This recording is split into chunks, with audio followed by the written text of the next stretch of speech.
Good morning, everybody. Good morning. காலை வணக்கம். Praise the Lord. So my name is Catherine, என்னுடைய பெயர் Catherine.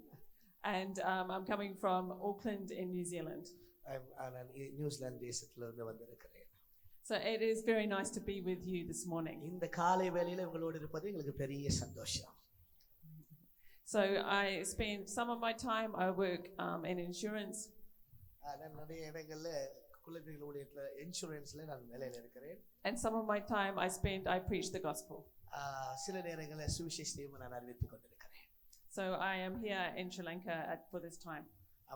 இந்த டைம் மறுபடியும் நான் இலங்கைக்கு வந்திருப்பது பெரிய சந்தோஷம்.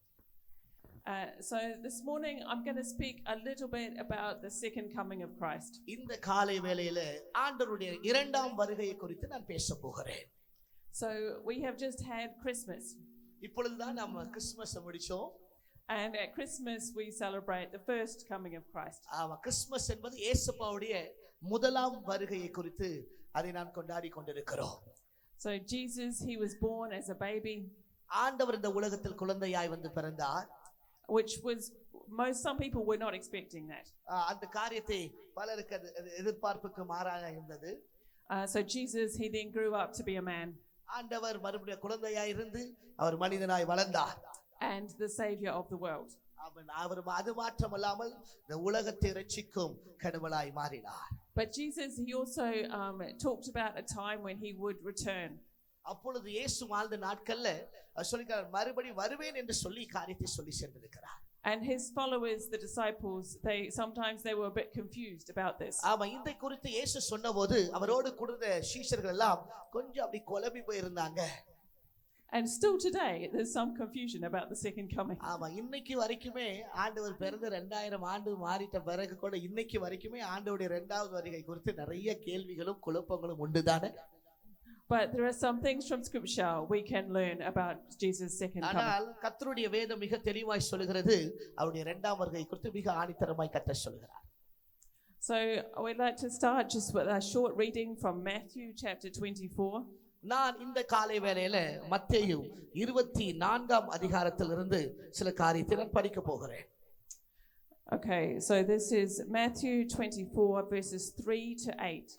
மத்தேயு 24ஆம் அதிகாரத்தில் 3 முதல். பின்பு அவர் ஒலிவ மலையில் உட்கார்ந்திருக்கையில் சீஷர்கள் அவரிடத்தில் தனித்து வந்து இவைகள் எப்பொழுது சம்பவிக்கும், உம்முடைய வருகைக்கும் உலகத்தின் முடிவுக்கும் அடையாளம் என்ன, எங்களுக்கு சொல்ல வேண்டும் என்றார்கள். இயேசு அவர்களுக்கு பிரதியுத்தரமாக, ஒருவனும் உங்களை வஞ்சியாதபடிக்கு எச்சரிக்கையாயிருங்கள். ஏனெனில் அநேகர் வந்து என் நாமத்தை தரித்துக் கொண்டு நானே கிறிஸ்து என்று சொல்லி அநேகரை வஞ்சிப்பார்கள். யுத்தங்களின் செய்திகளையும் கேள்விப்படுவீர்கள். கலங்காதபடி எச்சரிக்கையாயிருங்கள். இவைகள் எல்லாம் சம்பவிக்க வேண்டியதே, ஆனாலும் முடிவு உடனே வராது. ஜனத்துக்கு விரோதமாய் ஜனமும் ராஜ்யத்துக்கு விரோதமாய் ராஜ்யமும் எழும்பும். பஞ்சங்களும் கொள்ளை நோய்களும் பூமி அதிர்ச்சிகளும் பல இடங்களில் உண்டாகும். இவைகள் எல்லாம் வேதனைகளுக்கு ஆரம்பம். Thank you. Yeah. All right. So I will have 3 points about this message this morning. இந்த காலை வேளையில ஒரு 3 முக்கியமான குறிப்புகளை மாத்திரம் சொல்லி உங்களுக்கு ஜெபிக்க விரும்புகிறேன். And my first point is this age will end. நான் இந்த முதலாவது சொல்ல விரும்புகிற காரியம் இந்த காலம் முடிய போகும்.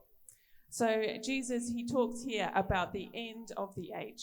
ஆண்டவர் இந்த அதிகாரத்துல பார்க்கிறோம் உலகத்தின் முடிவை குறித்து, இந்த காலத்தின் முடிவை குறித்து பேசிக் கொண்டிருக்கிறார். And by this we mean kind of the earth and everything we see as we know it. இது எல்லாருக்கும் புரியும். இந்த உலகம் இந்த காரியம் எல்லாமே முடிவுக்கு வரும் என்பதை குறிக்கிறது. And this message we see in Jesus' teaching, also in the book of Revelation. இதே காரியத்தை வேதத்துல நாம வெளிப்படுத்தின விசேஷத்திலும் நாம் பார்க்கிறோம். And this actually was a message of great hope for the early church. அது என்னத்தை குறிக்கிறதா ஒரு மிகப்பெரிய நம்பிக்கையை ஆதி சபைக்கு அது குறிக்கிறதா இருக்கிறது. Because they were suffering. அந்த காலகட்டங்களிலே சில வேதனைகளும் போராட்டங்களும் பார்க்கிறோம். So the early church, like I'm talking about the first century. அந்த முதலாம் திருச்சபை என்று சொல்லப்படுகிற அந்த முதலாம் நூற்றாண்டு இந்த சபைக்கு இருந்த காரியங்களை பார்க்கும்போது so they had a very difficult time. அந்த நாட்களிலே சுவிசேஷம் அறிவிப்பதும் அந்த சபையாருக்கு அந்த முதலாம் நூற்றாண்டின் ஊழியர்களுக்கு மிகவும் கடினமான காலகட்டமாக இருந்தது. they were often persecuted, and some of them were killed for their faith. ஆமாம், அவர்கள் ஆண்டவர் மேல் விசுவாசம் வைத்த காரணத்தினாலே கொலை செய்யப்பட்டார்கள், அடிக்கப்பட்டார்கள், உதைக்கப்பட்டார்கள். And even still today, we see in some countries Christians are very, harshly அந்த persecuted. முதலாம் நூற்றாண்டில் நடந்த அதே காரியம் இன்றைக்கும் கூட சுவிசேஷம் அறிவிக்கும் போது, மக்களுக்கு இயேசுவின் அன்பை சொல்லும் போது அவர்கள் விசுவாசம் வைக்கிறவர்களை இன்றும் சிலர் அடித்துக் கொண்டு வேதனைப்படுத்திக் ஏன் கொலையும் கூட செய்து கொண்டிருக்கிறார்கள்.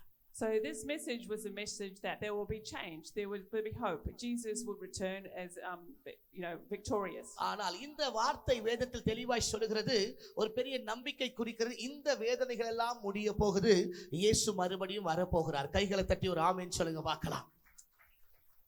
So I don't know if any of you have ever suffered or you are suffering even now. அவ எனக்கு தெரியாது, ஒருவேளை நீங்களும் அதை போல சில வேதனைகளும் போராட்டங்களும் நீங்க அனுபவித்துக் கொண்டிருக்கலாம், எனக்கு தெரியவில்லை. I have just a small example of suffering from last year. ஆமா, மேபி கடந்த வருடத்தை பார்க்கலாம் இந்த வருடம் அதிகமான வேதனைகளை போராட்டத்தை சந்தித்து இருக்கலாம். So I actually had a back injury, so I hurt my back actually on a roller coaster. So it was a freak accident. எனக்கு கூட கொஞ்ச நாளுக்கு முன்னாடி என்னுடைய பின்புறத்துல ஒரு அடிபட்டது. அந்த ரோலர் கோஸ்டர் போயிட்டு ஒரு பெரிய வேதனையான காயத்தை நான் அடைந்தேன். And it was painful for some time. எனக்கு அது மிகவும் வேதனையா இருந்தது, மிகவும் வலித்தது. I had to spend many weeks just resting and trying to recover. அந்த அடிபட்ட காரணத்தால பல நாட்கள் நான் அமைதியா இளைப்பாறி கொண்டிருந்தேன். But when you're in a situation like that, you just want it to stop. இன்னைக்கு ஆண்டவர் ஒருவேளை நீங்கள் ஏதாவது வேதனையின் மத்தியில இருந்தால் ஆண்டவர் சொல்றாரு, let's go to அது நிறுத்த போகிறார்.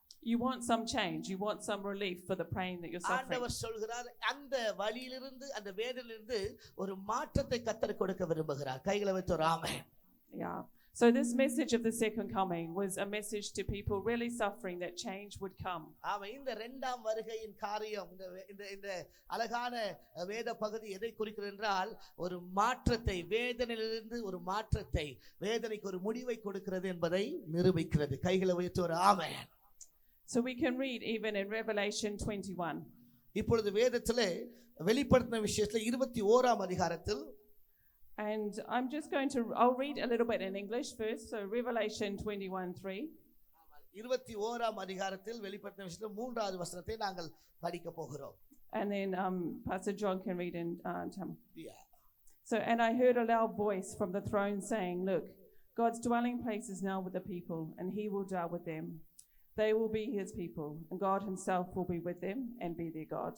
மேலும் பரலோகத்திலிருந்து உண்டான ஒரு பெரும் சத்தத்தை கேட்டேன். அது இதோ, மனுஷரிடத்திலே தேவனுடைய வாசஸ்தலம் இருக்கிறது, அவரிடத்திலே அவர் வாசமாய் இருப்பார், அவர்களும் அவருடைய ஜனங்களாய் இருப்பார்கள், தேவன் தாமே அவரோடு கூட இருந்து அவருடைய தேவனாய் இருப்பார்.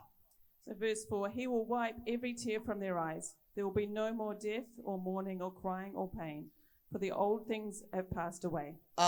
4வது வசனம் இப்படியாக சொல்றது, அவருடைய கண்ணீர் யாவையும் தேவன் துடைப்பார், இனி மரணமும் இல்லை, துக்கமும் இல்லை, அலறுதலும் இல்லை, வருத்தமும் இல்லை, முந்தினவைகள் ஒளிந்து போயின என்று விளம்பினது. கைகளை தட்டி ஒரு ஆமென் ஆண்டவர். Amen. I'll just do one more. So verse 5, he who was seated on the throne said, "I am making everything new." Then he said, "Write this down, for these words are trustworthy and true." அந்த 5வது வசனத்தை நான் தொடர்ந்து படிக்க விரும்புகிறேன். சிங்காசனத்தின் மேல் வீற்றிருந்தவர், இதோ நான் சகலத்தையும் புதிதாக்குகிறேன் என்றார். பின்னும் அவர், இந்த வசனங்கள் சத்தியமும் உண்மையுமானவைகள், இவைகளை எழுது என்றார். ஹல்லேலூயா. So that is point 1. There will be an end. This age will end. இந்த முதலாவது என்னுடைய குறிப்பாக இந்த துன்ப காலமும் முடிந்து போகும். கைகளை தட்டி ஒரு ஆமென். So my point 2 is Jesus talked about there are signs of the end of the age. ஆண்டவர் இந்த அதிகாரத்துல இன்னொரு முக்கியமான காரியத்தை பேசிக் கொண்டிருக்கிறார். இந்த உலகத்தின் முடிவில் நடக்க போகும் அடையாளங்களை குறித்து கர்த்தர் பேசிக் கொண்டிருக்கிறார். And we just read in the passage in Matthew 24 about wars and rumors of wars.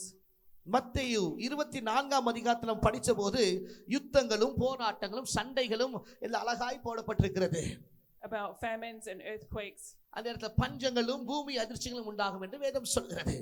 And we could even say that we could look around the world today and see many of these things இந்த happening. சம்பவங்கள் எதெல்லாம் பைபிள்ல சொல்லப்பட்டிருக்குதோ அதெல்லாம் இப்பொழுது தற்போதும் இந்த உலகத்தில் நடந்து கொண்டிருக்கிறதை நாம் பார்க்கிறோம். பூமி அதிர்ச்சிகள், போராட்டங்கள், சண்டைகள், சத்தங்கள் எல்லாம் வித்தியாசமான சூழ்நிலை இன்று வரையும் நாம் பார்த்து கொண்டிருக்கிறோம்.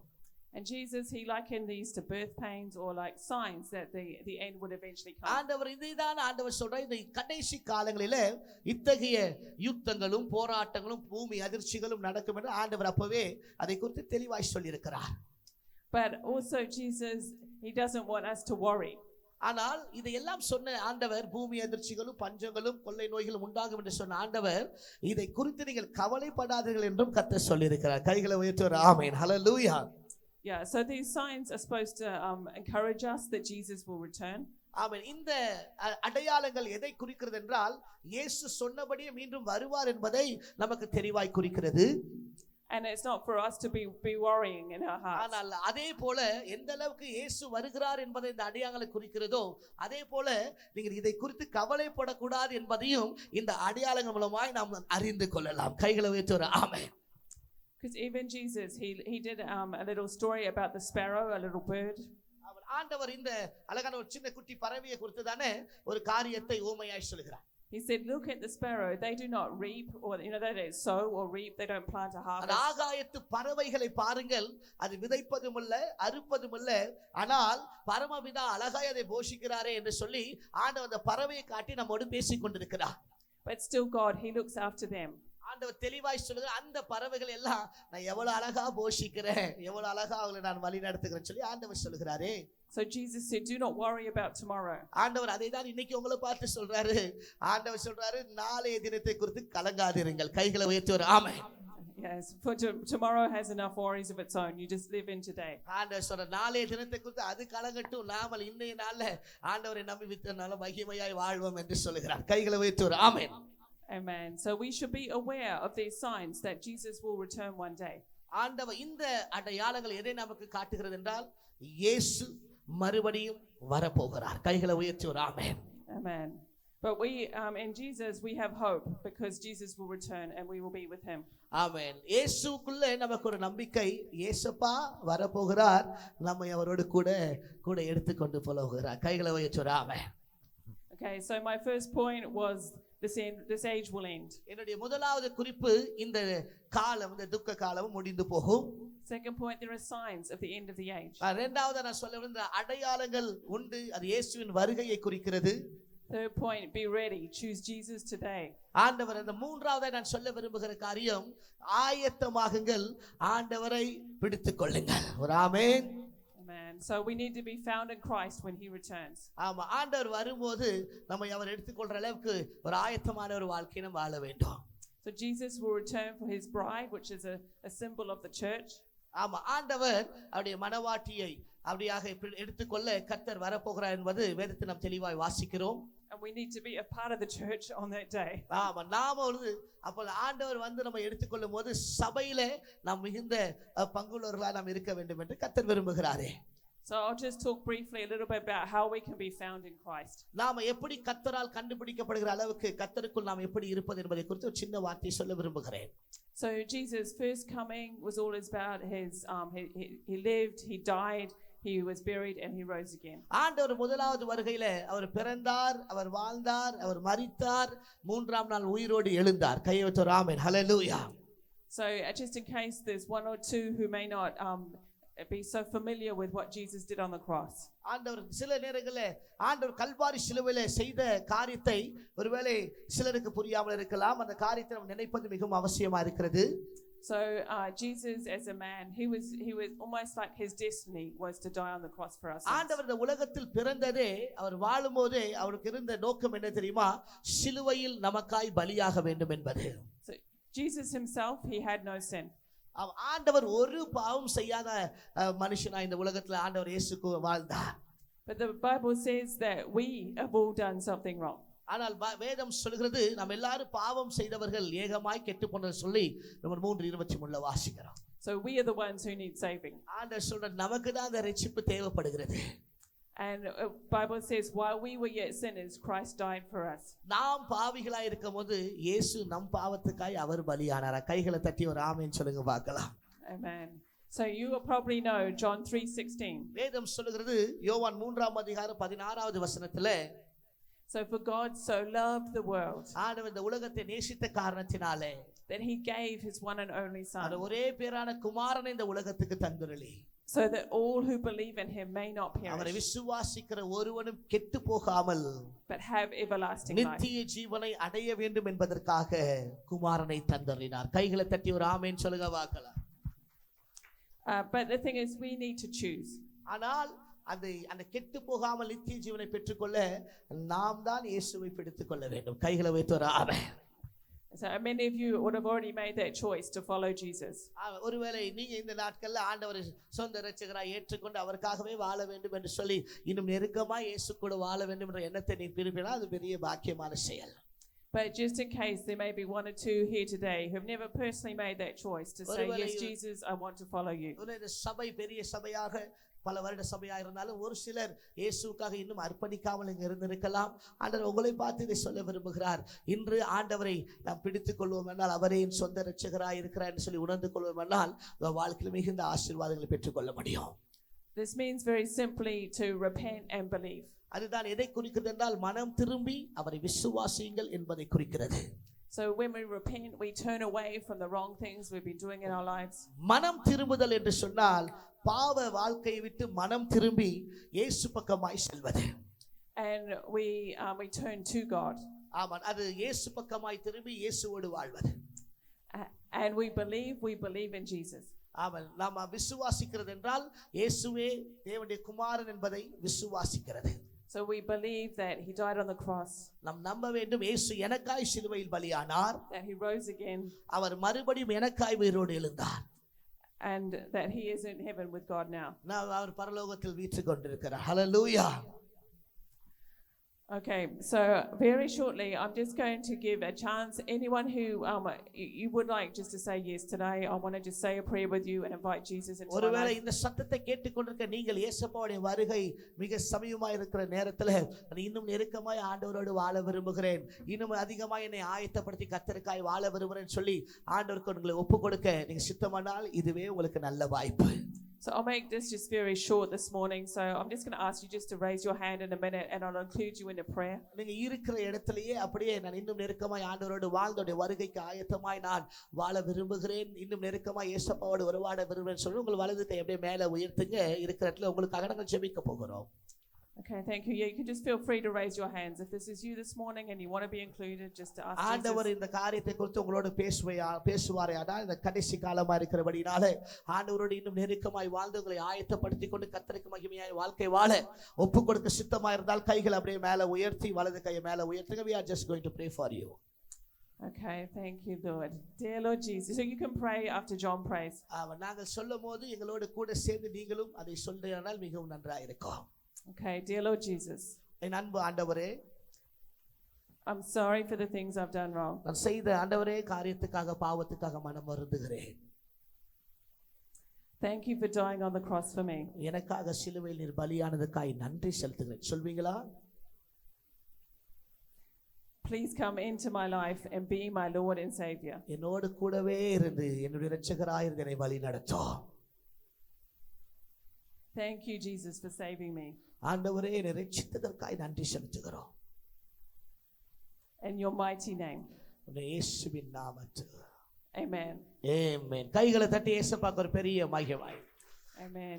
So if you've prayed that prayer for the first time this morning, ஒருவேளை இந்த போல ஜெபத்தை இதன் முதல் டைம் நான் சொல்லி இருக்கிறேன் என்றால் I just really encourage you to speak to one of the pastors after the church, after the service, just to let them know.